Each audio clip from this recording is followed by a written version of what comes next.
Olá, sejam todos bem-vindos a mais um episódio da nossa websérie sobre genômica e saúde de precisão. E hoje mergulhamos nas experiências dos estados do Amazonas, Pará e Rondônia, para entender melhor o papel estratégico do navegador em saúde na rede de atenção do SUS. Mas antes precisamos entender o que é um navegador em saúde. Eles são profissionais especializados em navegação de pacientes no contexto do SUS, com foco no acesso, continuidade e resolutividade no cuidado. Esses navegadores atuam como facilitadores dentro do sistema de saúde. Eles acompanham os pacientes desde o diagnóstico, tratamento e até o segmento desses pacientes, auxiliando na superação de barreiras geográficas, sociais e administrativas. A região norte do Brasil é marcada por contrastes profundos entre rios que conectam comunidades isoladas aos centros urbanos que oferecem as tecnologias de ponta, e a diversidade cultural, econômica e geográfica que impõe desafios únicos à organização da rede pública de saúde. Por isso, talvez, essa seja a região que melhor exemplifique os desafios da navegação. Sendo assim, nesse episódio, discutiremos como a navegação em saúde pode transformar trajetórias de cuidado em uma das regiões mais desafiadoras e, ao mesmo tempo, mais ricas em diversidades do país. Vamos começar? Com essa iniciativa, o Brasil entra de forma estruturada no campo da genômica em saúde pública, fortalecendo a ciência nacional e colocando o cuidado com as pessoas no centro das políticas de inovação. E para falar sobre a navegação de pacientes com diagnósticos de doenças genéticas no SUS, eu convido o coordenador do subprojeto de qualificação que está à frente dessa iniciativa. Bem-vindo, José. Tudo bem? Obrigado por participar dessa websérie. Eu queria que você contasse um pouquinho o que a gente pode esperar desses episódios. Obrigado, Amanda, pelo convite. Obrigado a nosso público que vai nos ouvir aqui e todos os nossos participantes e convidados que irão compor essa websérie. Iremos abordar toda essa trajetória que o usuário dentro do Sistema Único de Saúde vai precisar passar dentro das atenções primária, secundária e terciária, e a gente vai poder contar tudo isso no decorrer de cada episódio da websérie que será realizada a partir de julho. Então, nós iremos detalhar todo esse processo de navegação dentro dessas webséries? Sim, cada um desses episódios iremos detalhar desde o momento do diagnóstico, todo o encaminhamento que esse usuário precisa ter dentro da rede, o seu processo de assistencial e tratamento e a sua devolutiva para casa para que possa ser realizado o seu autocuidado. E para falar um pouquinho mais sobre esse assunto, eu gostaria de convidar a Érica, que é enfermeira-chefe da navegação no Hospital Beneficência Portuguesa. Ela conhece cada detalhe desse atendimento. E convidar também a enfermeira Daniele, que é uma enfermeira navegadora e trabalha junto com a Érica. Sejam bem-vindas, meninas! Olá, Érica. Olá, Daniele. Bom dia. Bom dia. Que bom poder contar aqui com a participação de vocês. E gostaria de ouvir um pouco como que vai ser e vocês realizam toda a navegação do paciente oncológico dentro da ABP. Conta um pouco aí para a gente como que é esse processo. Bem, eu vou falar do ponto de vista de gestão, né, e eu estou agora coordenando um grupo de 12 enfermeiras navegadoras na oncologia e mais uma relacionada a doenças autoimunes e outra que é da genômica, né. Então, para a gente só situar um pouquinho, a primeira coisa é a gente entender o que é o fenômeno o que é a navegação. A navegação é um modelo de cuidado que é centrado no paciente e tem como principal objetivo diminuir as barreiras que esse paciente possa ter em relação à sua jornada dentro de todo o percurso que ele vai ter num sistema, não é só num serviço especificamente, né? A navegação surgiu lá nos Estados Unidos e depois ela se mostrou muito eficiente na redução para o diagnóstico, e ela tem uma eficiência e aí uma importância muito grande, que ela virou um dos itens dentro da política atual de atenção oncológica, né? Lá tem um ponto específico sobre navegação, e o SUS vem se organizando para colocar a navegação, inclusive, nas principais etapas, né? Se a gente for olhar. Quando a gente considera a navegação, a gente tem que olhar que não existe um modelo único, nem uma forma única de fazer isso. E existem algumas coisas, né, que a gente precisa observar.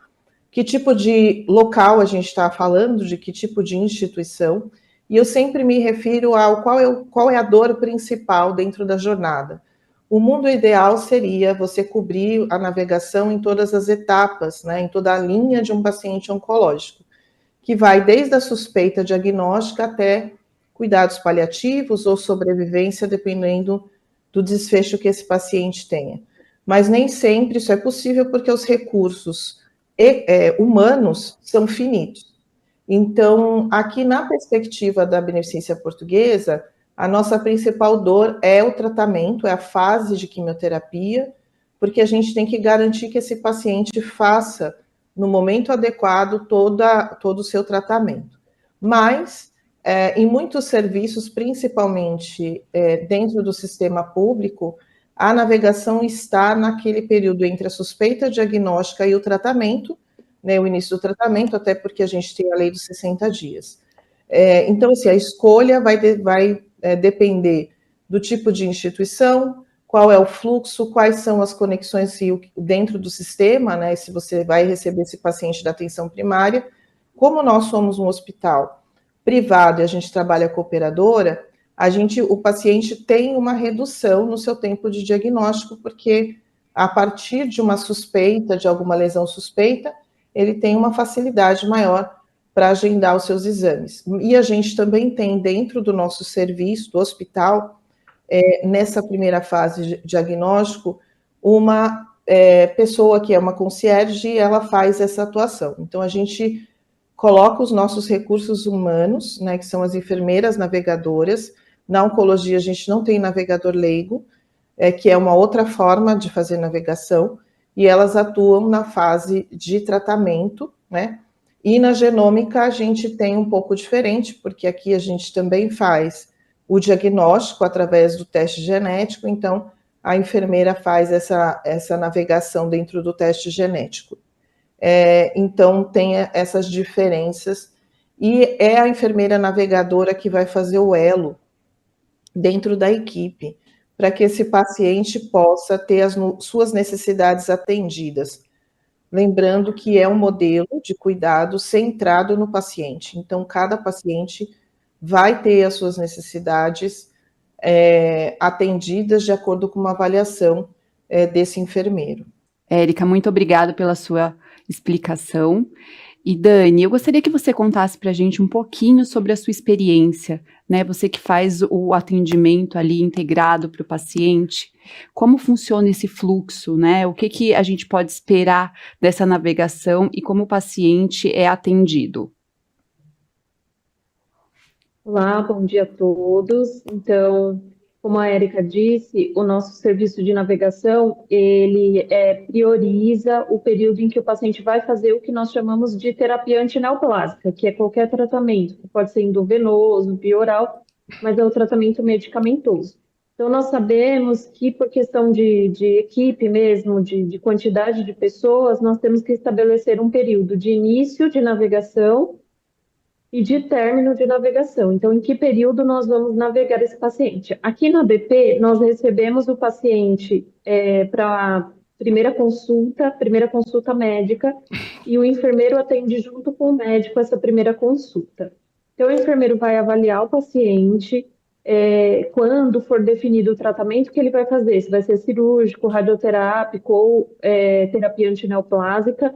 O enfermeiro aplica uma escala de avaliação de necessidade de navegação, e aí o paciente que vai ser navegado é o paciente que pontua nessa escala ou que vai fazer uma terapia antineoplásica. Então, essa é uma escala que é a única escala validada no Brasil, e quem pontua 10 ou mais na escala, ele tem indicação de navegação. Mas aqui na BP nós não navegamos somente pela escala, e navegamos também os pacientes em terapia antineoplásica.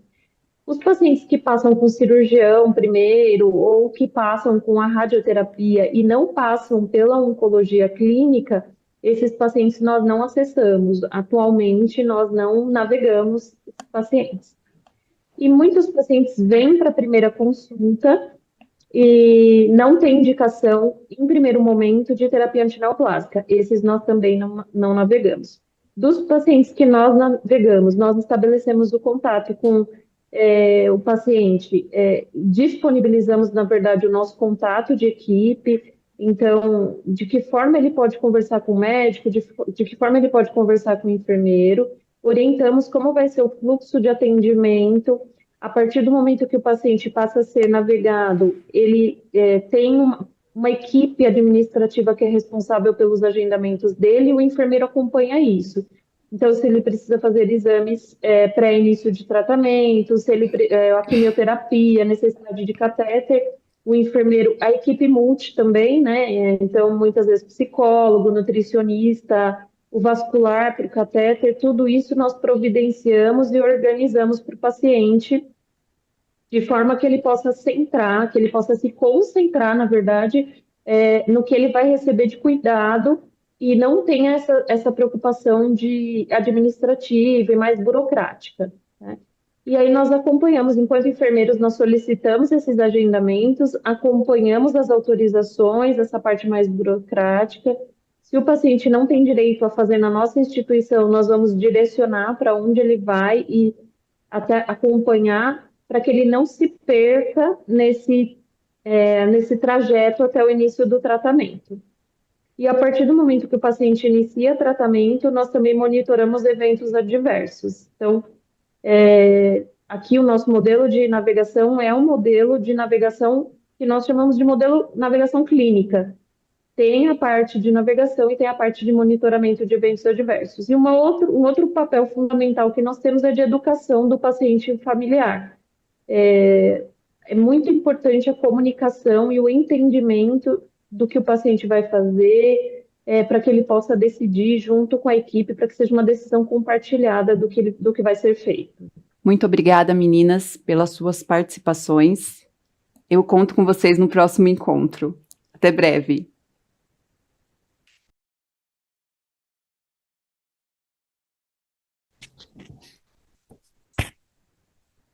Sou Patrícia Martins, psicóloga e coordenadora estadual da Atenção Oncológica do Estado do Pará. Hoje a gente vai conversar um pouquinho sobre o nosso plano e a nossa rede estadual de oncologia no Pará. Nós temos uma estimativa de casos novos de câncer, né, crescentes, e no Pará percebemos que são esperados 11.560 casos novos de câncer. No sexo masculino, a gente percebe uma maior incidência do câncer de próstata, e no câncer feminino, o câncer de mama. E o câncer de colo de útero também tem uma grande incidência na nossa região. Com relação aos cânceres mais prevalentes, a gente percebe que no estado do Pará, os casos atendidos em hospitais do SUS, no sexo feminino, é o câncer de mama, o câncer de colo de útero, terceiro, cólon reto, e quarto, neoplasias não especificadas da língua e neoplasia do estômago. No câncer masculino, a gente percebe que a maior prevalência são os cânceres de próstata, em primeiro lugar, câncer de estômago, câncer de cólon reto e neoplasia secundária de outras localizações. Neoplasia maligna dos pulmões também. No câncer infanto-juvenil, a maior prevalência são dos cânceres de leucemias, né, principalmente, e neoplasias também, linfomas de Hodgkin. Com relação ao estadiamento, devido à questão da logística, porque nós temos o estado do Pará, ele é um estado de dimensões continentais, né? Então, devido a essa dificuldade de acesso dos pacientes que moram em regiões mais longínquas, ribeirinhas, os quilombolas, os indígenas e tudo, eles têm uma dificuldade maior de acesso, e a gente acaba tendo com os pacientes chegando na alta complexidade com estadiamento mais avançado, que é um estágio 3. Com relação à mortalidade também, o câncer que mais mata no nosso estado é o câncer de estômago, e em segundo o câncer de pulmão, em terceiro próstata, em quarto colo do útero e em quinto o câncer de mama.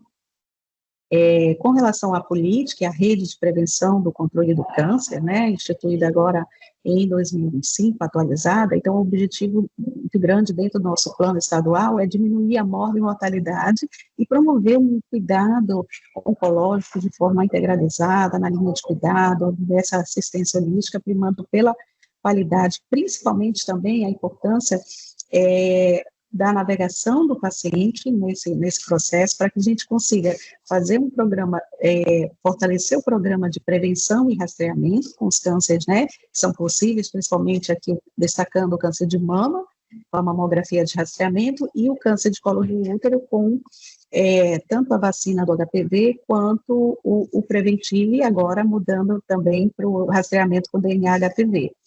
Na parte do diagnóstico precoce, a gente trabalha nessa frente de descentralização e implantação e implementação de novos serviços por todo o Pará, né? Justamente para fortalecer o acesso a consultas e exames diagnósticos, principalmente as biópsias, em 30 dias, né? Fortalecendo aí de acordo com a lei dos 30 dias.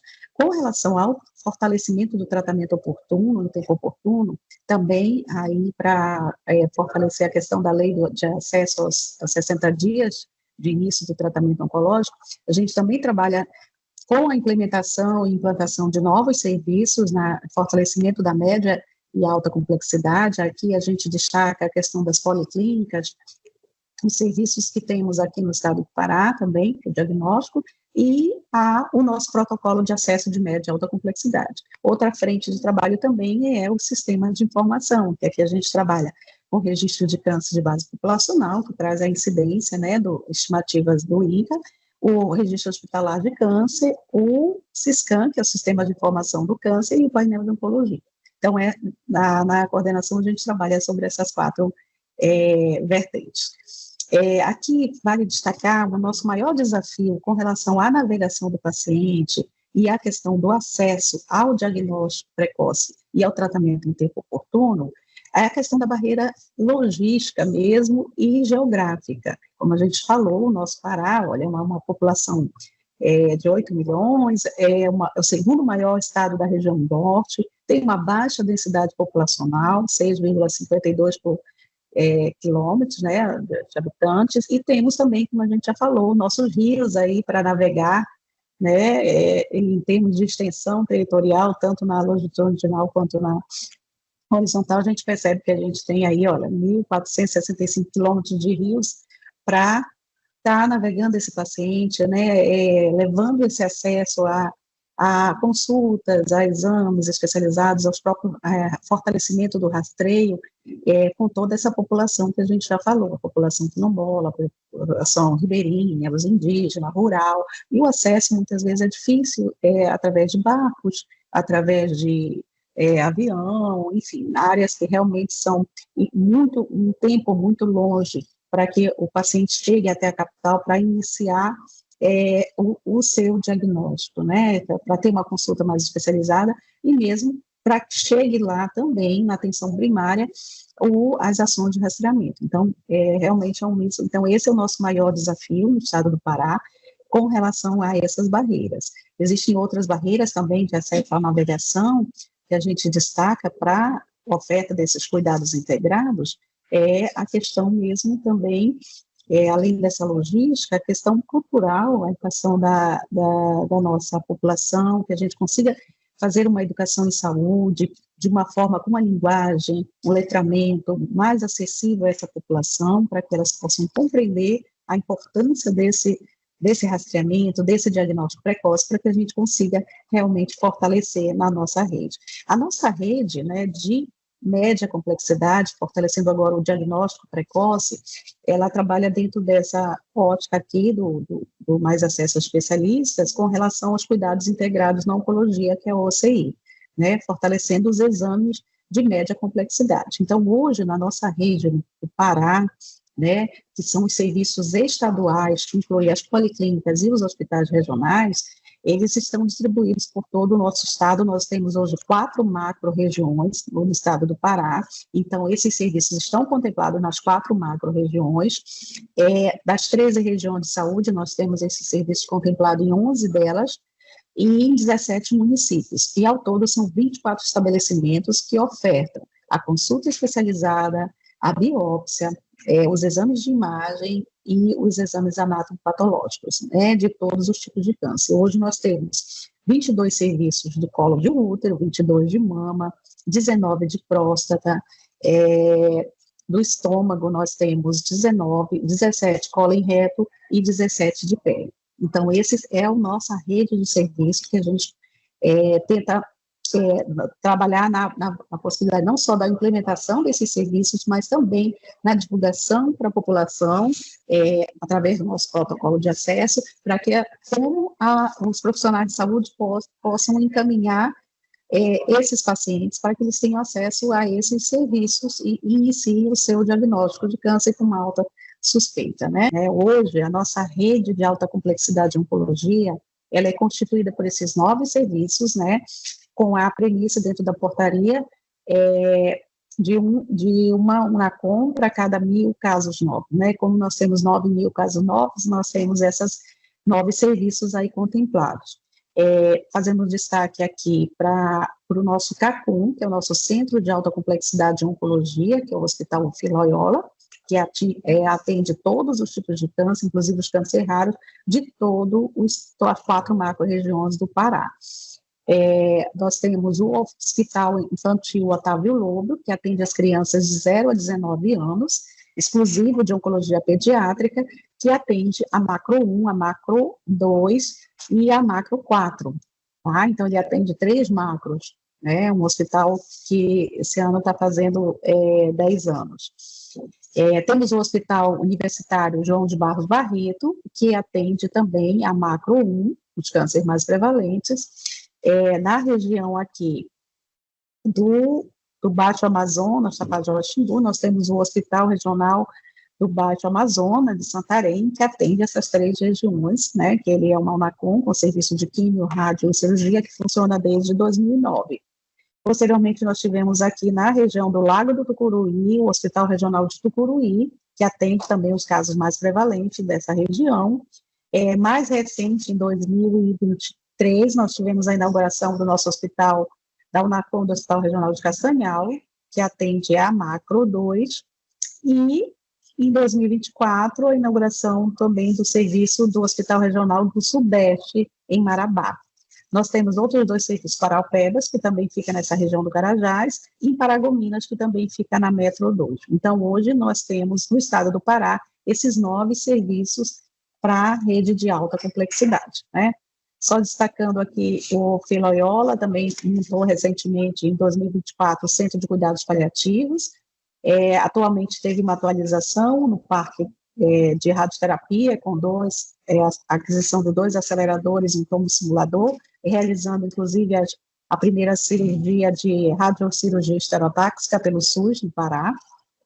E temos o nosso Hospital Oncológico Infantil, como eu falei, que esse ano faz 10 anos, e lá tem diversos programas, e já é um hospital acreditado no MONA 3, e recebeu um prêmio agora recente também de outra acreditação, né? Então é um hospital de referência e considerado o maior hospital exclusivo para câncer infanto-juvenil do Pará e do Brasil, né? Nós temos o Hospital Universitário Barros Barreto, que a gente já colocou, o Valdemar Pena, que é a referência em Santarém, o de Tucuruí, né, no Lago de Tucuruí, na região ali da usina, o Hospital Regional de Castanhal e o Geraldo Veloso. E também temos um outro hospital que foi inaugurado também agora em 2025, que é o Hospital da Mulher, que serve de retaguarda para os cânceres mais prevalentes nas mulheres para o diagnóstico precoce, né? O Hospital Público da Mulher Senhora de Nazaré. Então, assim, o objetivo de garantir o acesso com equidade, a gente trabalha muito na ótica de dar uma maior resolutividade, uma maior transparência, uma padronização do acesso ao diagnóstico precoce e tratamento em tempo oportuno. E aí nós elaboramos um protocolo de acesso de média e alta complexidade de oncologia, em parceria com os profissionais da Câmara Técnica de Oncologia, que a gente reúne mensalmente todos os profissionais, todas as instituições de oncologia do Estado, para melhorar a resolutividade na rede de assistência de alta complexidade no Pará, e fruto dessas reuniões, né, nós fizemos um protocolo único dentro do Estado do Pará, justamente para favorecer essa regulação, essa navegação do paciente, para que ele consiga ter acesso a esses serviços. A importância também é que hoje os serviços são todos 100%, aqui o nosso QR Code para acessar o nosso protocolo de acesso. Hoje a vaga de oncologia, tanto a nível ambulatorial quanto a nível de internação, elas são 100% reguladas. Isso é muito importante, né, porque muda a ótica da garantia de colocar todo no SER, que é o Sistema Estadual de Regulação, que regula a maioria dos nossos hospitais, você já consegue colocar lá a descrição, colocar os exames, colocar toda a importância daquele paciente para aquela vaga de primeira vez, principalmente a nível ambulatorial.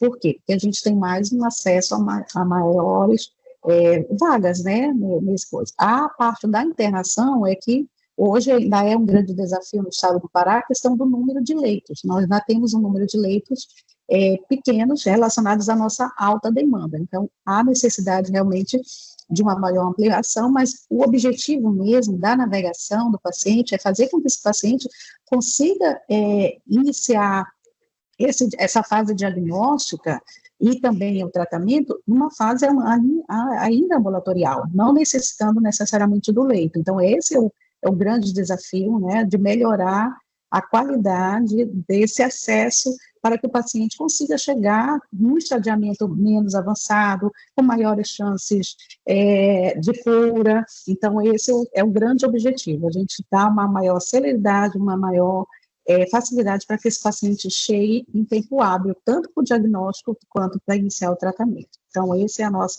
nosso desafio. Olá, tudo bem? Eu me chamo Mônica Maquiné, eu sou enfermeira oncohematologista, atualmente componho a Secretaria de Estado de Saúde aqui do Amazonas, estando na gerência das condições crônicas aqui do estado. Hoje a gente vai falar um pouquinho sobre a parte das redes de oncologia, né? A rede de oncologia aqui no estado do Amazonas compõe a rede de condições crônicas e hoje a gente vai falar só um geralzinho um pouquinho sobre elas, né? Então, rede de atenção às condições crônicas. Aqui no estado do Amazonas, a gente sempre gosta de ressaltar e enfatizar toda a diferença que a gente tem dos outros estados do país. A gente brinca que a gente dava para ser um país diferente de tantas são as diferenças que temos, especialmente no quesito geográfico, né? O nosso estado tem dimensões enormes, a gente é o maior estado territorial aqui do país e, em compensação, nós temos 62 municípios, dos quais apenas 9 são trafegáveis por vias terrestres. Né, a maioria do nosso fluxo de insumos, de tecnologias, de tratamentos, de pacientes acontecem via fluvial. E a gente sempre obedecendo o ritmo de cheias e secas, né, características muito peculiares aqui do nosso estado. A gente tem um estado, como eu falei, bem grandão, território enorme, mas em compensação repleto de vazios, né? Assim, a gente tem municípios de territórios grandes, com poucas populações, então isso é o maior desafio em se fazer saúde aqui no nosso estado. Isso nos exige, né, que a gente faça realmente arranjos organizativos, né, de ações e serviços de uma forma muito peculiar aqui no Amazonas.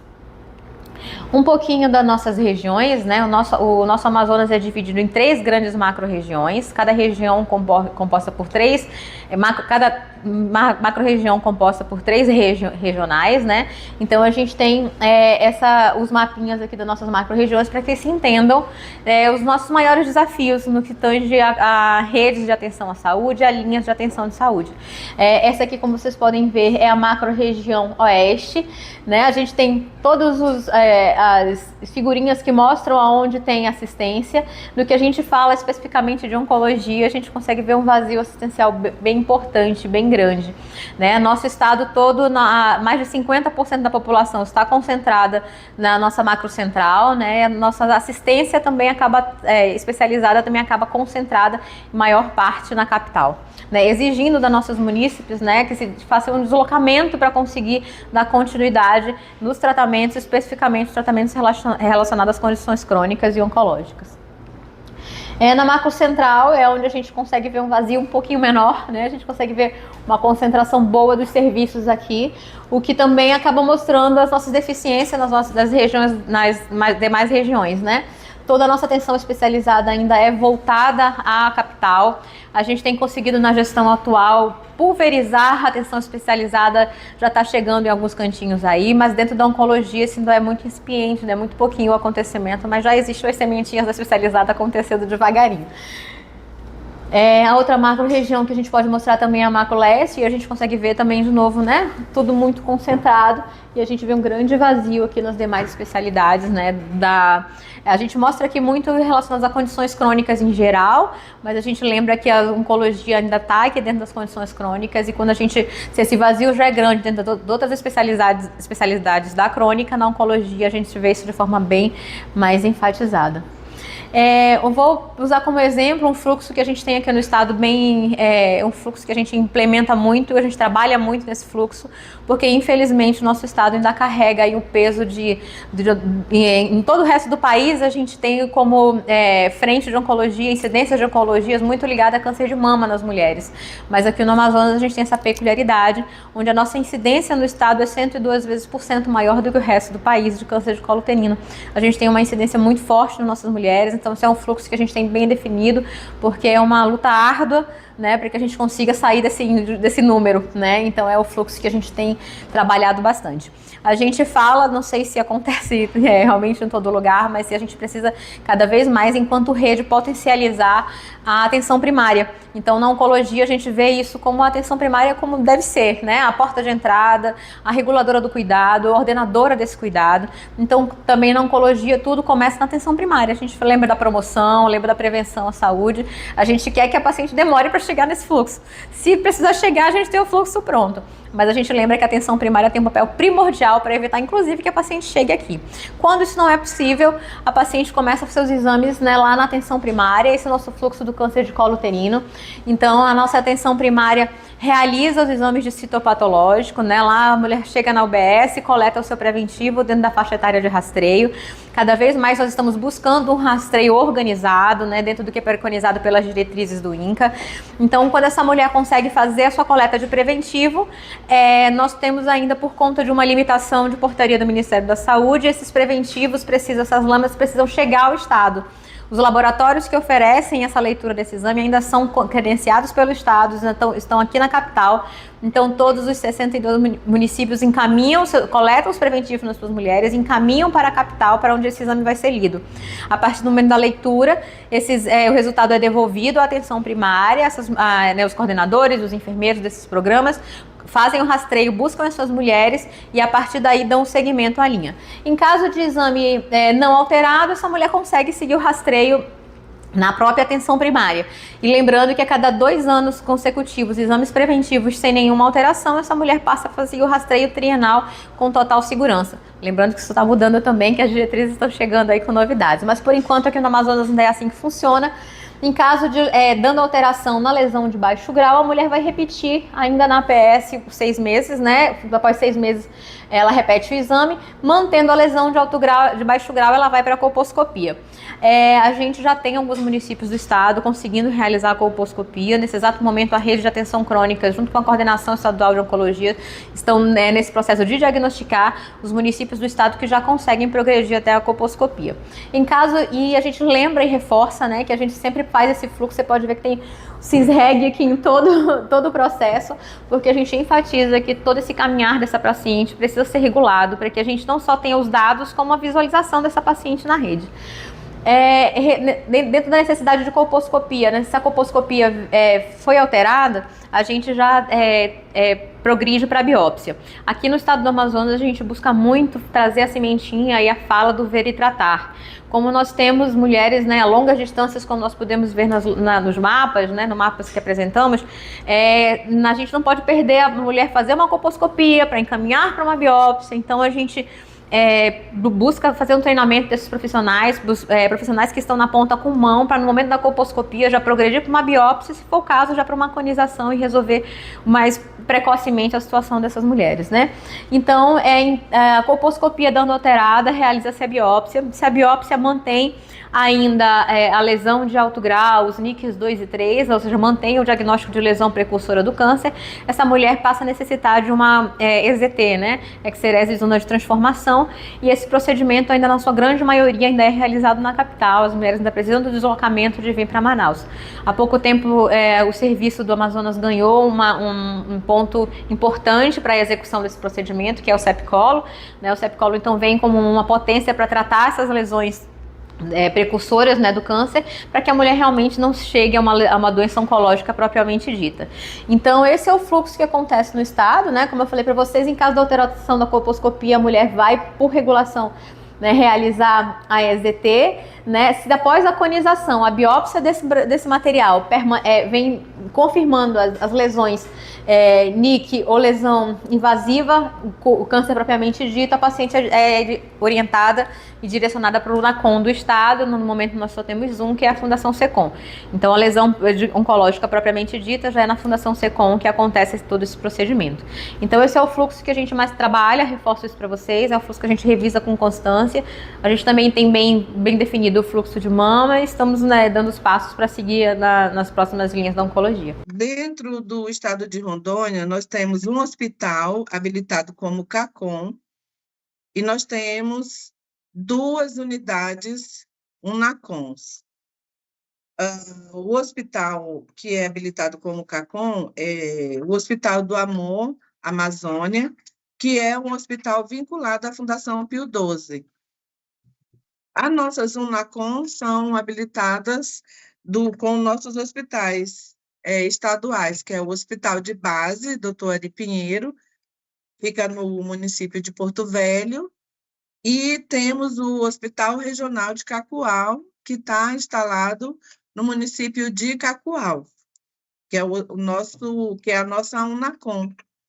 E dentro das nossas UNACOMs são realizados procedimentos ambulatoriais, procedimentos laboratoriais, procedimentos cirúrgicos. Então, a nossa rede está estruturada com essas determinações de organização. Falando um pouquinho da nossa macro-região, né? Na nossa região do Cone Sul, nós não temos UNACOM e nem CACOM, porém, nós temos um hospital que é um centro de diagnóstico, e esse centro de diagnóstico, ele é da Fundação Pio XII também, é um braço, digamos assim, do Hospital do Amor, e lá eles fazem todos os exames de diagnóstico. E essa parceria é com o município de Vilhena. O município de Vilhena, da rede municipal mesmo, não tem nenhum hospital que trabalha com a oncologia. Porém, os pacientes que necessitam fechar diagnóstico, eles são encaminhados diretamente para o Hospital de Amor de Vilhena, que foi feita essa parceria, e é uma parceria longa, por 30 anos. O município cedeu o prédio e o hospital, a Fundação Pio XII, faz todos os atendimentos para fechar diagnóstico na região do Cone Sul. O importante desses atendimentos é que Vilhena, ele ainda tem o suporte, porque Vilhena, quando fecha o diagnóstico, o município pode encaminhar o paciente para fazer o tratamento ou em Cacoal, que é onde nós temos a nossa Unacom, dentro do Hospital Regional de Cacoal, que tem todos os procedimentos cirúrgicos, e o Hospital de Cacoal, ele tem contrato, esse contrato é estadual, com a Fundação São Daniel Comboni, que é onde faz os tratamentos de rádio e químio e possui todos os leitos clínicos, que é dentro do São Daniel Comboni. Então, a região Cone Sul, ela pode encaminhar também para Cacoal e pode encaminhar também para o município de Ji-Paraná, na região central, onde que também tem um centro de diagnóstico, só que em Ji-Paraná o centro de diagnóstico está mais estruturado, e alguns exames que não é feito em Vilhena, pode ser feito também em Ji-Paraná, na rede ambulatorial. E quando o paciente precisa de procedimento cirúrgico, ele é encaminhado ou para Porto Velho ou para o Hospital Regional de Cacoal.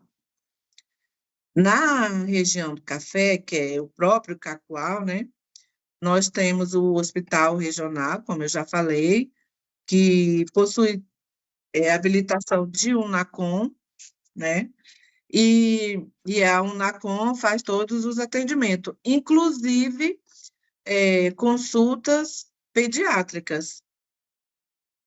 E esses atendimentos, quando é necessário, quando é fechado o diagnóstico e é necessário algum procedimento ou cirúrgico, de rádio, de químio, os pacientes, quando eles não conseguem fazer lá mesmo em Cacoal, daí eles são encaminhados para a Fundação Pio XII, que é o Hospital de Amor da Amazônia em Porto Velho, que é o CACOM, que é o hospital habilitado para todas as áreas. Nas nossas Unacons, a gente tem um exemplo, é a área oftalmológica, que a nossa Unacons não atende, mas o CACOM, ele atende. Na região Vale do Jamari, nós não temos unidades de unidades oncológicas, mas os pacientes são encaminhados também para fechar diagnóstico ou para tratamento, ou em Cacoal ou em Porto Velho, que é mais próximo da região Vale do Jamari. O mais próximo é o Hospital do Amor, em Porto Velho, e também o nosso hospital de base, que é a nossa Unacom, que também faz os procedimentos cirúrgicos. Bom, então vamos vir para a região Madeira Mamoré. E o Vale do Guaporé também, que eu já estava deixando de fora, né? Mas a região Vale do Guaporé, ela faz parte da região central. Então, todos os pacientes também são atendidos em Cacoal, Ji-Paraná ou Porto Velho. A região Madeira Mamoré é a região que está melhor estruturada com os procedimentos oncológicos. Por que eu falo isso? Porque na região Madeira Mamoré, nós conseguimos ofertar consultas, exames, conseguimos fechar diagnóstico com mais rapidez. E na região Madeira Mamoré é onde se concentra uma Unacom e o CACOM, que são os hospitais que dão total suporte ao paciente oncológico. No Hospital do Amor Amazônia, que está aqui em Porto Velho, são atendidas todas as patologias, inclusive para fazer DNA, para fazer exames que aqui em Porto Velho não faz, na região não faz, e nem lá dentro do hospital faz, consegue mandar para outros laboratórios fora, né? Que o Hospital do Amor ele tem contrato com o Pardini, no Paraná, e tem contrato com outros laboratórios. Então, assim, a rede está melhor estruturada e melhor distribuída, porque a gente consegue encaminhar os pacientes com mais rapidez, com mais facilidade. Olha, nas duas regiões, nós estamos começando ainda a fazer um diagnóstico. Por quê?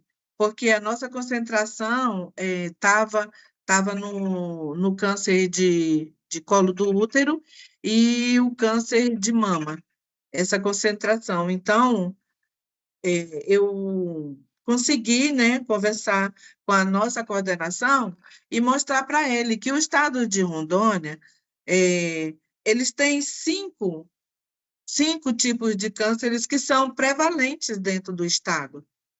Nós temos o câncer de mama, que está em primeiro lugar, depois a gente tem o câncer de próstata, que está em segundo lugar, depois a gente tem o câncer de estômago, depois a gente tem o câncer de colo e reto, depois a gente vem o câncer de colo do útero, que é o último, graças a Deus, que reduziu muito o câncer de colo do útero no estado de Rondônia. Mas esses cinco tipos de cânceres, nós precisamos trabalhar, precisamos dar ênfase, né, nesses tratamentos. Enquanto a gente, o câncer de cólon reto, estômago e próstata, a gente não pode dizer que não tem atendimento. Ele tem atendimento, porque nós temos uma Unacom e uma CACOM que trata esses procedimentos. Mas a rede, a, a linha de cuidado, ela precisa ser instituída, que é uma linha de cuidado que a gente ainda não tem. Nós temos o plano estadual de oncologia, né, onde a gente coloca,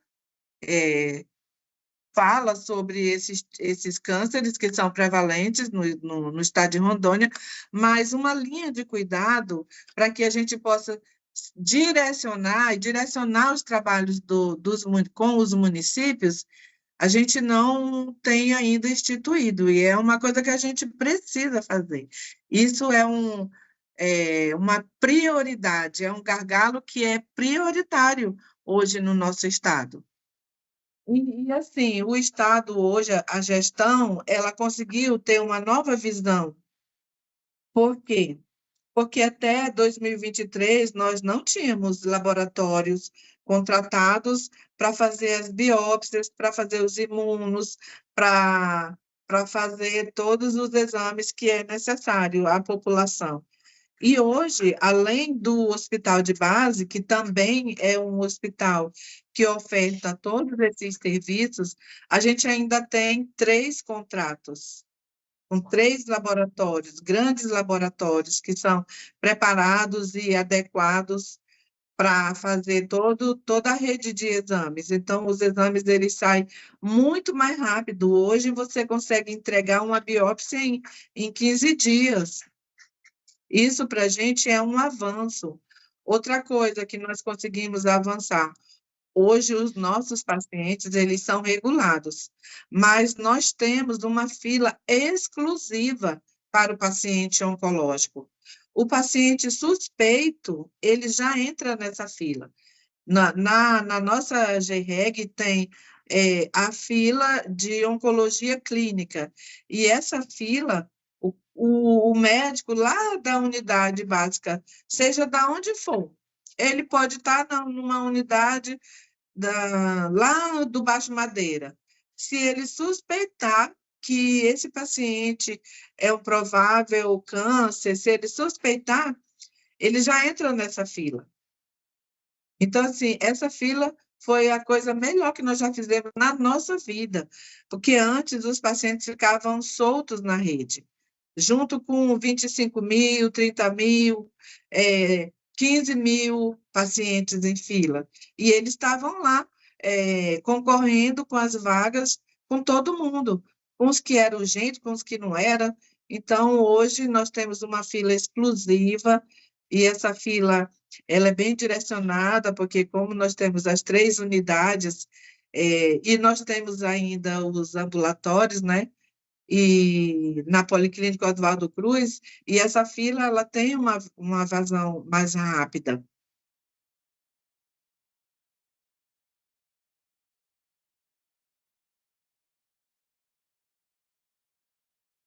Sou enfermeira Janaína Rodrigues, eu sou enfermeira de gestão de dados, no momento lotada no Hospital Filho-Loyola, localizado na cidade de Belém, estado do Pará.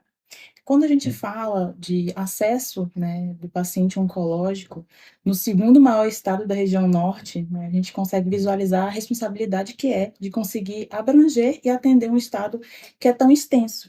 E quando a gente fala de extensão, não só a gente pensa nos desafios de distância, mas também de acesso.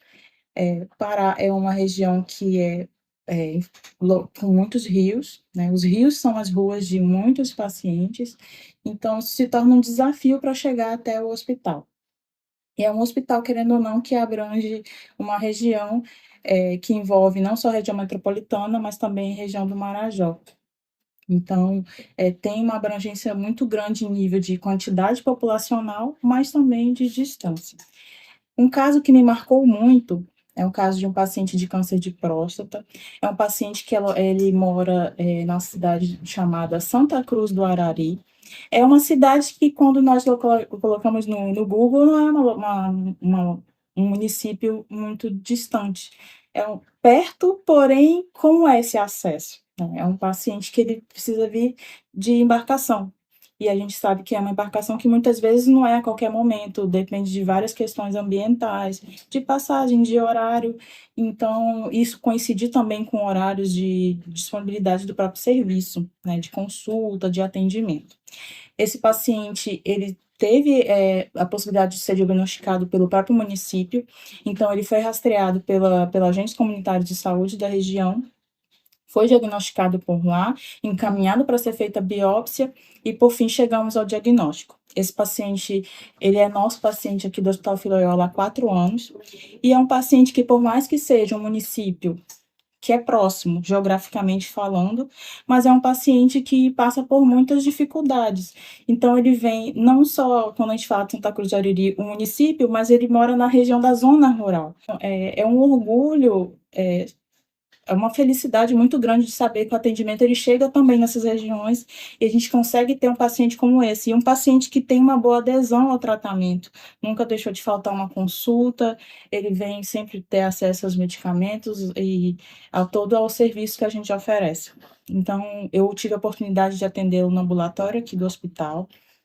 Ele se mostrou muito interessado, né, pelo projeto, já visualizando ali a importância de participar pela questão da família, né? Nós oferecemos aqui a questão do aconselhamento genético e ele demonstrou muito interesse já pensando na família dele, nas filhas dele. E então ele prontamente aceitou participar, eu atendi no ambulatório e sigo desde então acompanhando esse paciente.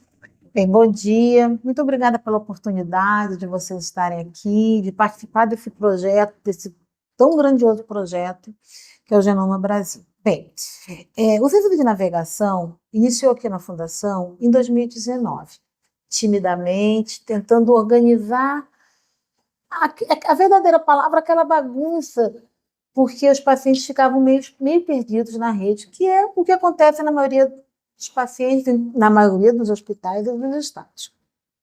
E a partir dali, nós lançamos, depois de muita negociação, junto com a Secretaria de Estado e a Secretaria Municipal, um fluxograma, que todas as pacientes, da mastologia especificamente, elas iriam entrar aqui se elas estivessem com histopatológico, a imunohistoquímica e se elas tivessem lesões impalpáveis. Os outros tipos de alterações, a rede seria responsável por esse atendimento. Aqui no Amazonas, a gente tem 3 FDMs, que são serviços de diagnóstico de mama.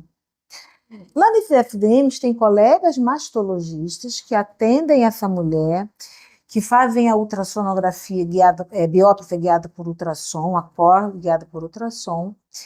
E a partir dali, se essa paciente, vamos imaginar um caso hipotético, ela tem uma lesão sólida, palpável, e que eu não tenho no diagnóstico, naquele momento o colega faz a biópsia, pede a imuno, painel dela, tudo histopatológico, e teve o resultado, essa paciente é automaticamente encaminhada para a gente. Então, ela entra na fundação através da triagem.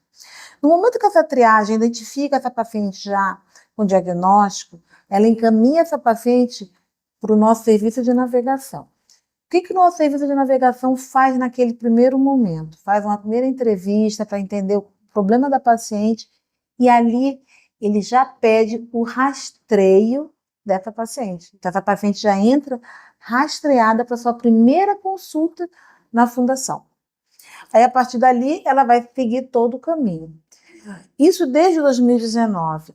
O que a gente tem conseguido com isso? A gente diminui bastante o tempo de espera. Isso é um dado até de um trabalho que a gente está publicando agora, até o início do ano que vem a gente vai apresentar.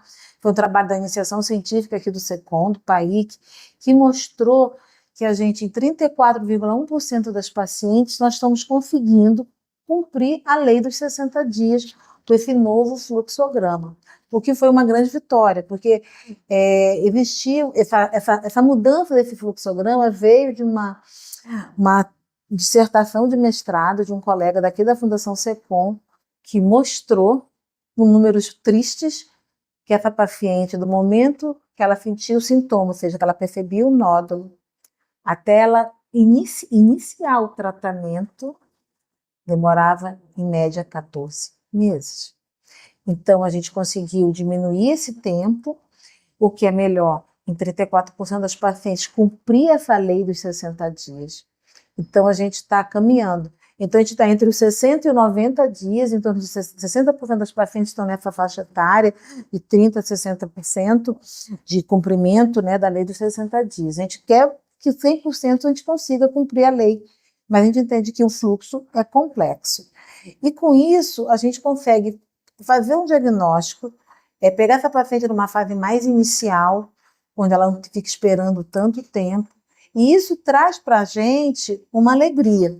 Eu sempre digo que a gente, quando faz cirurgia, a gente faz em média cada um de nós por dia de 3 a 4 cirurgias, e quando eu consigo oferecer a possibilidade de fazer uma cirurgia conservadora, e naquele mesmo dia eu faço uma mastectomia, por exemplo, eu falo assim, olha, hoje eu já ganhei meu dia, porque no passado, a grande maioria das pacientes, elas realizavam somente mastectomia, e hoje a gente consegue realizar, em torno de 60% dos nossos pacientes fazem cirurgia conservadora, o que é um grande ganho para a gente, porque no passado era 100%. Então, a gente devagar, a gente está conseguindo melhorar esse perfil de atendimento, e eu tenho que dizer o que trouxe essa mudança. Sem dúvida, foi a mudança do fluxograma de atendimento e o meu serviço de navegação. Porque o meu serviço de navegação, ele atua não só facilitando esse atendimento para a gente, mas fazendo a busca ativa dos nossos pacientes dentro da própria fundação, que eles se perdem nesse grande universo de realizar exames, então eles ajudam nessa marcação, na prioridade que o paciente precisa, determinado paciente precisa de uma prioridade, de um acompanhamento melhor para que ele tenha sucesso na realização dos seus exames. Então, a navegação, ela pega na mão do paciente, verdadeiramente, e caminha com ele nessa jornada, né, ao longo do tratamento. E não só para realizar a cirurgia, mas para realizar a parte da oncologia clínica, da radioterapia. E os próprios pacientes, eles reconhecem que o serviço de navegação é um ponto de apoio, um ponto de resolução, entre aspas, de todos os problemas. Nós fizemos também um trabalho, que foi até publicado na ASCO ano passado, que mostrou exatamente isso, o grau de satisfação dos pacientes atendidos pelo serviço de navegação. Então, elas entendem que a navegação é a porta de entrada para elas iniciarem o tratamento. E isso vai fazer uma diferença muito grande nessa jornada de tratamento e, acima de tudo, existe um lado que eu acho que a gente não pode perder, além da técnica, da ciência, o lado humanístico, que a navegação carrega. Então, o enfermeiro navegador, ele se veste com uma capa, verdadeiramente falando, de poderes, de organizar, de resolver, de aproximar. Ele é a ponte entre o paciente e o tratamento. E essa ponte é muito importante para que ela consiga caminhar melhor nessa fase que é tão difícil do paciente. Então, aqui no SECOM, O serviço de mastologia foi o projeto piloto que deu certo, né? Então, já está totalmente estruturado.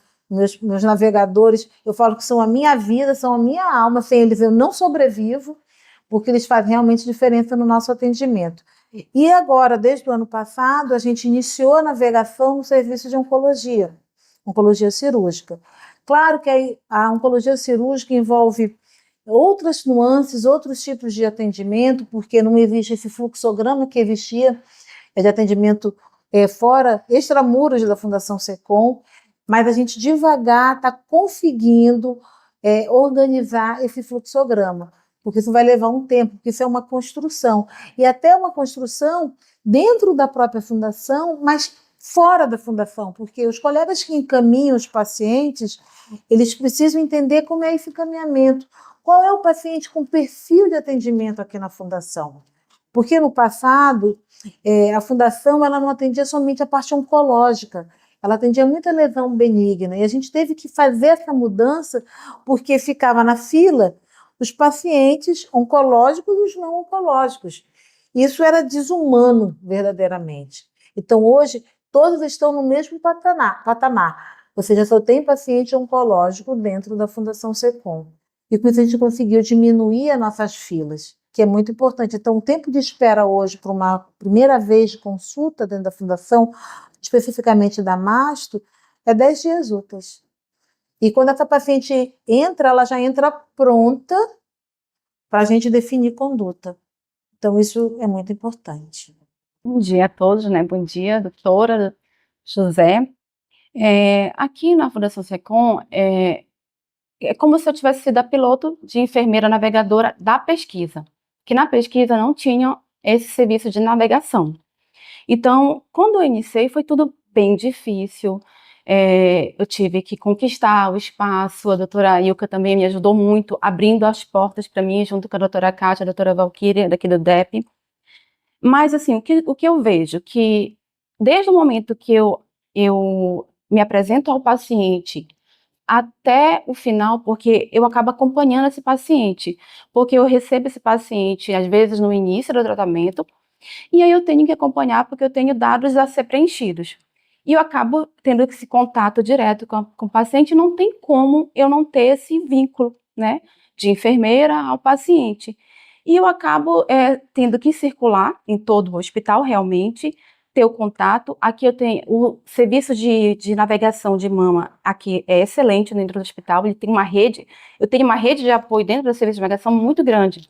Tanto é que o maior número de pacientes do projeto são de mama, porque existe um serviço muito organizado lá dentro, onde eu consigo tudo. Quando eu vou no serviço de navegação, eu consigo tudo desse paciente, eu consigo os dados, eu consigo ver o retorno, eu consigo ver quando é que vai ser a cirurgia, eu consigo ter essa análise geral dele.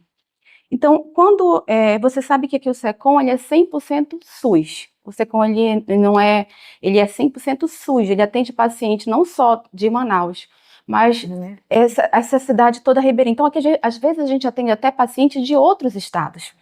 Então, o número de pacientes dentro da Fundação SECOM é muito grande. Você vê, às vezes, o paciente, muitas vezes, o que acontece? Esse paciente dá um endereço aqui do Amazonas, só que ele não é do Amazonas. Ele é lá do Pará, ele é de Rondônia, do Acre, porque ele não consegue atendimento lá, e ele vem para o serviço que já está aqui há mais tempo, e ele é referência, né? Que a gente atende aqui no SECOM só paciente com câncer oncológico. Então, às vezes, o que acontece é esse paciente não conhece como funciona o sistema aqui dentro do Amazonas, e ele fica nesse círculo. Então, quando ele é um paciente com câncer de mama, esse serviço é mais direcionado, ele consegue a gente consegue rastrear esse paciente, a gente consegue ver esse acompanhamento e ele tem um retorno mais rápido, né? Então, quando ele vem para buscar a gente, eu tenho esse contato, o que eu vejo como uma enfermeira navegadora de pesquisa, que isso vem melhorado muito o meu serviço aqui dentro, porque eu tenho esse contato com as meninas da navegação, eu tenho esse contato direto com a doutora, assim como com outros médicos, e eu acabo tendo uma facilidade de fazer a busca desse paciente e o retorno e acompanhar ele até o final. Falando do teste de Goiânia, o estado do Amazonas existe uma lei que determina que a gente faça o teste. Mas você sabe que às vezes você tem a lei, mas fazer cumprir a lei tem outras nuances em torno disso. E que a gente, na rede, a gente não tem ainda essa possibilidade. Então, eu acho que quando a gente finalizar o projeto, trouxer esses resultados, vai ser um espelho, vai ser um alerta para que o nosso Estado, o governo, crie mecanismos para que a gente consiga fazer o teste genético na rede como um todo. Então, eu acredito que isso vai fazer uma virada de chave. Então, por exemplo, todo mundo já sabe que tem o projeto Genoma. Então, se chega um paciente jovem, o pessoal já fala, tem que chamar a Mila. A Mila tem que ver essa paciente, ela é jovem, ela merece entrar no projeto. Então, são pequenas mudanças que podem ter... Quem olha de longe, nossa, mas é irrisório. Não é irrisório. Isso é grandioso, porque tem uma chance muito grande de crescimento. E eu acredito que ao final do projeto, os dados que a gente vai ter, essa vai ser a grandiosidade de mostrar o que a gente tem aqui no Amazonas. E a gente vê, José, que nossos pacientes, inclusive do projeto, nós temos paciente, doutora, com colo retal de 20 anos. Olha aí. Então, jovem, muito jovem. E aí eu faço questão, na hora que eu vou registrar lá no banco de dados, eu pergunto de onde ela é, eu digo para ela, não precisa ter medo, me fale o seu endereço. E aí quando ela fala que é da comunidade tal, e às vezes eu não encontro lá no mapa, porque é uma comunidade, eu preencho a cidade próxima e já coloco no balãozinho lá qual é a comunidade, e ainda escrevo. Quantos dias você leva de lá para cá? 5 dias, 7 dias. Então, as nossas pacientes, para ela chegar aqui no SECOM, às vezes elas ficam 7 dias navegando no rio. É uma viagem. E aí, chegou nessa comunidade, depois ela pega mais 2 horas numa rabetinha, que é uma canoa com motorzinho, e vai até a casa dela. Então, assim, é muito sofrimento.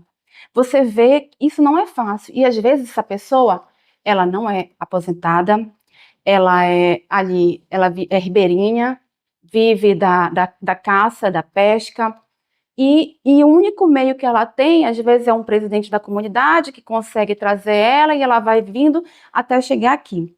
Então, quando ela chega aqui, quando ela encontra um hospital como a gente tem agora hoje, estruturado, que ela vai ali direto na navegação, essa paciente ela é totalmente assistida.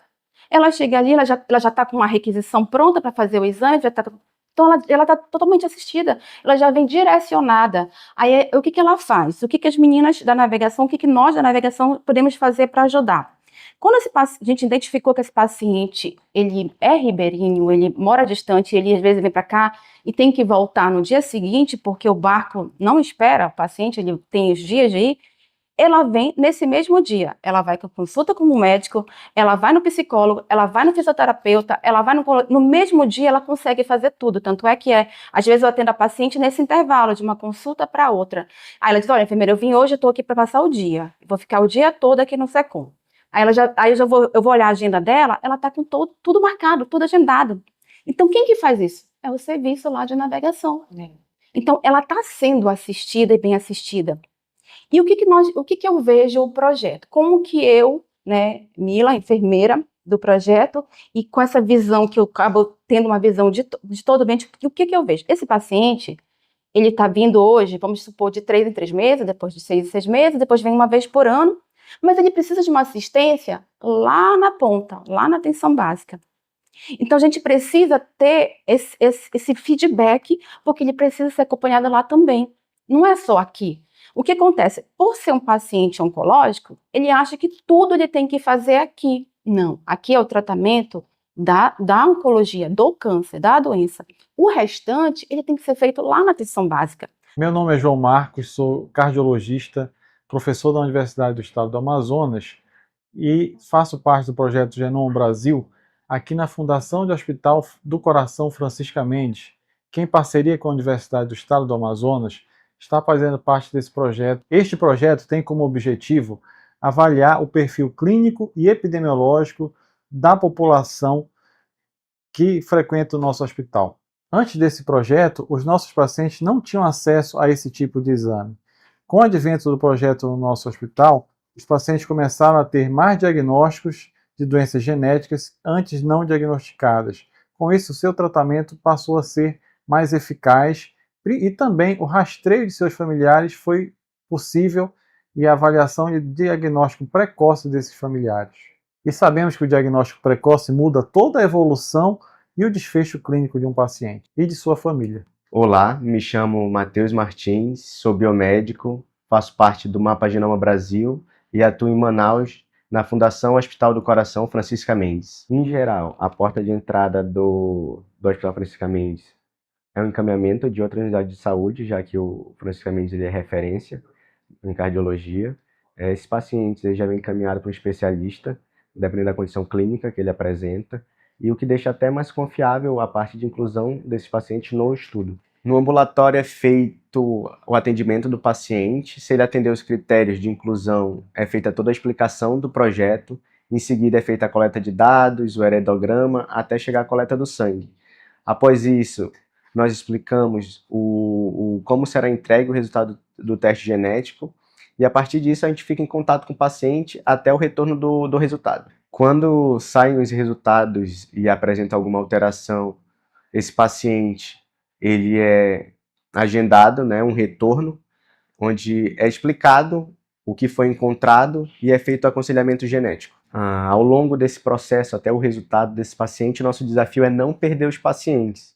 Então, pacientes que têm um retorno em períodos mais longos, a gente sempre está em contato e tenta marcar um ambulatório específico, um dia específico, para que ele possa comparecer a esse retorno. Outro desafio que nós encontramos é o que é sempre falado em relação à extensão do território do Amazonas, não só do Amazonas, mas de toda a região norte, onde esses pacientes acabam vindo de locais mais distantes e aí sim precisam do transporte fluvial, o que dificulta esse retorno, e a comunicação, já que muitos são de áreas mais rurais e o telefone ainda é rural ou não tem acesso à internet. Então, geralmente, nesses casos que a gente tem essa dificuldade de comunicação, a gente sempre acaba pegando um ou mais números, principalmente de pessoas ou familiares que moram na cidade, para que a gente não perca realmente o contato. E exemplificando tudo isso, nós temos um caso onde o paciente é de Oriximiná, que fica no Pará, onde é mais próximo o transporte de barco até Manaus do que até a capital do Pará, que seria Belém. Nós deixamos tudo organizado, um fluxograma específico para esses pacientes que não são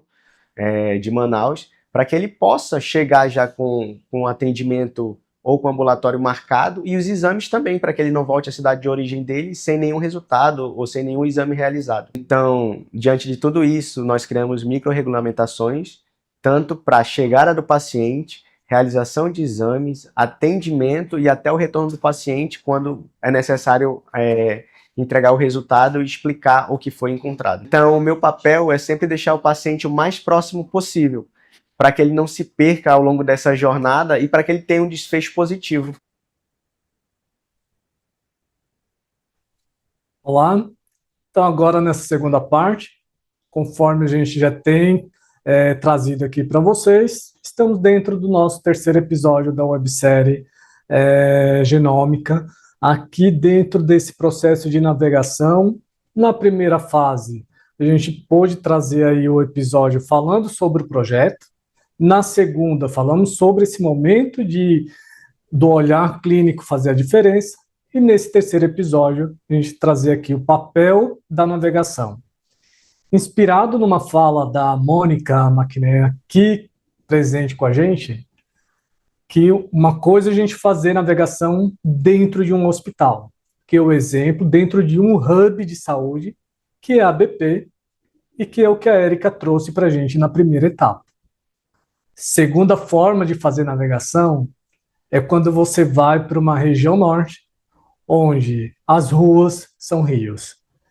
E é nesse sentido que eu queria ouvir um pouco mais sobre como foi esse momento, essa integração aí da Mônica que já fez parte da Fundação SECOM em Manaus e hoje está dentro da secretaria, e poder falar para a gente aí esse fechamento e essa integração e ver esse trabalho da oncologia cada vez mais evoluindo. Mônica, para o seu fechamento aqui, te agradeço mais uma vez, uma parceria que cada vez mais só cresce. Em novembro estarei aí com você e a gente poder fazer outras partes para o nosso episódio, uma nossa sequência. Muito obrigado mais uma vez e para as suas considerações. Então, bom dia a todos. Muito obrigada. Falo humildemente em nome do meu estado. Agradeço a oportunidade da gente estar falando aqui em nome do estado do Amazonas. A oportunidade do nosso estado estar nesse momento participando e compondo o projeto. A oportunidade de, enquanto profissional, estar aqui falando de navegação, que é algo que eu amo muito, algo que eu gosto muito. Como eu gosto de falar, eu acho que navegação já está sendo um grande revolucionador dentro do processo, não só de oncologia, como do processo de cardiologia e como demais doenças crônicas. E como o José falou, assim, eu realmente sou encantada com navegação. Parabéns a todos os serviços que se apresentaram. A navegação dentro do serviço é estruturador, ela não somente é isso, como ela também salva vidas e também disponibiliza melhor os recursos, né? A gente consegue lidar melhor com os recursos. Então, eu acho que a navegação é realmente uma grande revolução. O que ainda que eu clamo ainda em relação à navegação é que a gente realmente pense em navegação enquanto rede, né? É muito bacana que os serviços estejam organizados na atenção primária, na atenção secundária, na atenção terciária, mas e as pontes entre esses serviços, como é que estão? E aí eu amplio a navegação para fora dos serviços, eu falo que a navegação precisa estar mesmo nas instâncias, né, de atenção primária, secundária e terciária, fazendo comunicação não só dentro dos serviços, mas entre os pontos de atenção, né? Como eu reforço, não adianta o ponto da atenção estar bem organizado se o paciente não consegue chegar lá. E aí a gente pensa, mas já tem os regs, os sistemas de regulação, regulando o procedimento. Mas quando a gente regula o procedimento, a gente não sabe que tem a dona Maria e a dona Francisca que estão precisando de uma biópsia de mama. A dona Francisca está com um nódulo palpável, pequenininho. A dona Maria está com uma úlcera, o nódulo já está ulcerado. A gente o CISREG, a regulação, não consegue visualizar isso. Então, quem consegue visualizar isso é o profissional de ponta, que precisa qualificar bem esse paciente para que ele chegue o mais rápido possível, o mais breve possível, de forma mais equânime possível, né? E que aí sim eu acho que a gente consegue trabalhar realmente a equidade do SUS no próximo ponto de atenção. Então, por isso que eu me encanto muito com navegação, com as últimas portarias do Ministério que vem falando sobre navegação do cuidado, para que a gente amplie, veja navegação não só nos serviços, mas ampliando mesmo entre os pontos de atenção. Aí sim, os serviços bem organizados, as pontes de navegação bem definidas entre as estruturas de atenção, a gente consegue aí com certeza virar muita chave, muitos dados ruins que a gente ainda tem tanto dentro de oncologia como dentro de cardiologia. É isso, gente. Muito obrigada.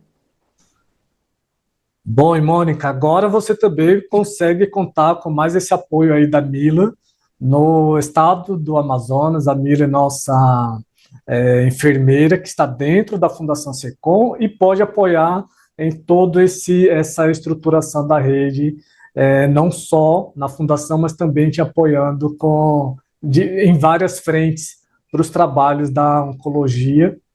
E da cardiologia temos o Matheus, que pode trazer aí junto com o Dr. João essa possibilidade de fazer e estruturar cada vez mais as linhas da cardiologia. Então, Mônica, muito obrigado, nos vemos em breve.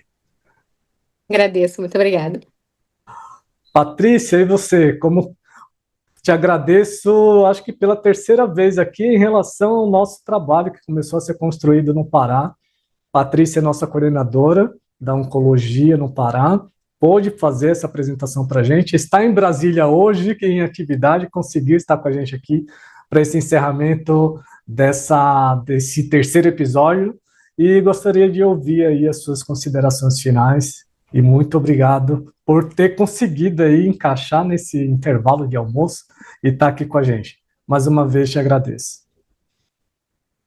Bom dia a todos. Em primeiro lugar, agradeço em nome do Estado do Pará, né, essa oportunidade de poder estar participando desse projeto tão inovador, né, que vai trazer um diferencial para a questão da oncologia, né, favorecendo principalmente a questão do diagnóstico precoce, e a gente percebe a importância da navegação, e justamente como a gente está falando, né, da nossa região norte aqui, e do Pará especificamente, com nossos rios, a gente conseguir dar acesso a essas pessoas para que elas consigam ter acesso a essa consulta especializada e posteriormente também a esses exames diagnósticos e os exames genéticos, né?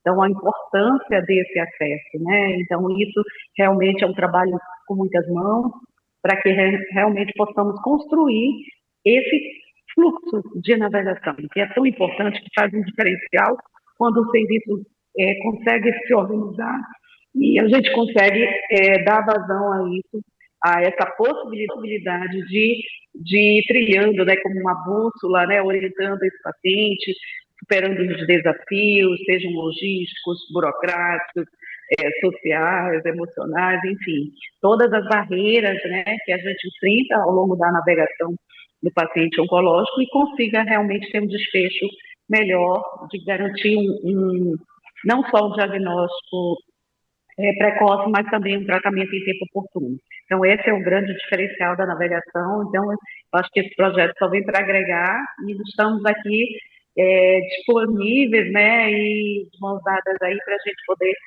construir um fluxo melhor, mais ágil, mais equânime, para todos os nossos pacientes do estado do Pará. Muito obrigada. E nesse sentido, Patrícia, a nossa enfermeira Janaína, que fica no Loyola, pode contar com todo o seu apoio dentro de um CACOM, onde você consegue ter a grande complexidade e ter o nosso apoio junto com o projeto. Então, mais uma vez, te agradeço e está liberada para o almoço, hein? Muito obrigado, Patrícia. Muito obrigada. Nos vemos em breve, estarei no Pará com você. Tá, ok, aguardando. Muito obrigado. Ô, Dalice, vamos fechar aí o nosso encontro? E aí, chegando via Rio Madeira, Rondônia, hospital de base que a gente possa ter aí com nossa estrutura. E o que nos une, né, na região norte, temos aí o Rio Amazonas, Rio Madeira, Rio Negro e Solimões, é o que é. Exatamente. Então, faz aí as suas considerações finais. Eu sei que você está em deslocamento, então, Olha, as minhas muito obrigado. considerações finais, assim, eu acho que a Mônica, ela já falou tudo que eu estava na minha cabeça para falar. Então, assim, essa Mônica é muito navegação parceira, né? é uma necessidade, não só dentro dos muros das nossas unidades, né, mas que ela faça caminhos também para fora das nossas unidades, para que a gente consiga chegar à população com mais rapidez, com mais agilidade. Então, assim, é um trabalho extraordinário e eu só tenho a agradecer, como o estado de Rondônia, só temos a agradecer mesmo todo esse trabalho que é maravilhoso, um trabalho lindo, e a gente precisa mesmo dessa parceria, dessas orientações, para que a gente possa caminhar e conseguir transformar os nossos caminhos com todas as nossas obrigações com os usuários do SUS, né?